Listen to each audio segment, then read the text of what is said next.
আসসালামু আলাইকুম দর্শক শ্রোতা। তো দেখেন আমাদের আমিন থেকে আজকে আসছেন আমার শ্রদ্ধেয় গুরুজন, আমার সম্মানিত শিক্ষক ডক্টর প্রদীপ কুমার বর্মন স্যার, আমাদের প্রফেসর ডক্টর প্রদীপ কুমার বর্মন স্যার। তো স্যার রংপুর সরকারি কলেজে যারা পড়েছেন তারা স্যারকে চিনেন। স্যার আমাদের ফিজিক্স ডিপার্টমেন্টাল হেড ছিলেন। তো স্যার আমাদেরকে খুব স্নেহ করেন, খুব আদর করেন, খুব কেয়ার করেন। এই জিনিসটা আমরা একেবারে কলেজ থেকেই খুব এই জিনিসটা ফিল করি। তো স্যার আপনি আপনার সন্তানের দোকানে আজকে যে স্যার আমিন থেকে আসলেন, আপনার স্যার অনুভূতিটা যদি একটু বলেন। খুব ভালো অনুভূতি। আমি রংপুর শহরে তেমন থাকি না এখন। জি স্যার। রাজশাহী শহরে থাকি। জি স্যার। তো আমার এখানে কাজে একবার এসেছিলাম। এসে প্রথমেই আমার প্রিয় ছাত্র আলামিন আগে স্যামসাংয়ে ছিল সুপার মার্কেটে, তখন ওইখানে আমি ওর সাথে নানা রকমের স্যামসাংয়ের প্রোডাক্ট আমি কিনেছি। তারপরেও আমাকে বলেছিল, স্যার আমি নতুন একটি দোকান করতে চাচ্ছি, আমার জন্য দোয়া রাখবেন। তা আমি এসেই আমার মনে হলো যে আলামিনের দোকানে আমি একটু যাই এবং ওকে একটু উইশ করে আসি নতুন দোকান।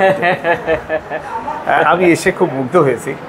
হ্যাঁ, একটি চমৎকার প্রতিষ্ঠান ছেড়ে সে নিজের সাহসী উদ্যোগে নতুন দোকান করে, হ্যাঁ, নতুন একটা শপে নতুন করে সে যে যাত্রা শুরু করেছে, তার এই যাত্রা আমি শুভ কামনা করি। আমার বিশ্বাস ওর প্রোডাক্ট আমি এর আগে স্যামসাং থেকে নিয়েছি এবং সেটি খুবই দীর্ঘস্থায়ী হয়েছে, ভালো হয়েছে।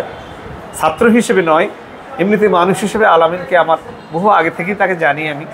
আমি বিশ্বাস করি যে ওর যে সেবা বা ওর যে দোকানের প্রোডাক্ট, আপনারা আমার মনে হয় ওর কাছ থেকে বিশ্বস্ততার সাথে আপনারা এসে ওর সাথে যোগাযোগ করে ক্রয় করতে পারেন।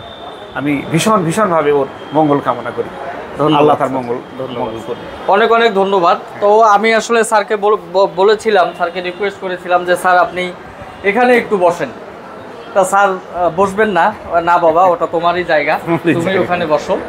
তো যাই হোক, পরে আমি আর কি করব, আর যেহেতু স্যার বসলেন না, সো আমারও বসার সাধ্য নেই স্যারের সামনে। তো যাই হোক, সবাই দোয়া রাখবেন স্যারের জন্য। স্যারের জন্য আমাদের দীর্ঘদিন স্যার যেন আল্লাহ সৃষ্টিকর্তা ওনার যেন হায়াত রাখেন, জীবিত রাখেন, আমাদের মাঝে রাখেন। স্যার যেন স্যারের মেধা প্রজ্ঞা দিয়ে যেন আমাদের জাতিকে সেবা প্রদান করতে পারেন। তো স্যারের জন্য আমি সুস্বাস্থ্য এবং দীর্ঘায়ু কামনা করছি। তো আপনারা যারা দেখছেন তারা অবশ্যই স্যারের জন্য দোয়া করবেন এবং আমাদের আমিন টেকের উপরে আস্থা রাখবেন এবং আপনারা আসবেন যে কোনো দরকারে, যে কোনো ফোনের ব্যাপারে, ইনশাল্লাহ। Thank you. ঠিক আছে, সবাই ভালো থাকবেন, সুস্থ থাকবেন। আল্লাহ হাফেজ। আসসালামু আলাইকুম।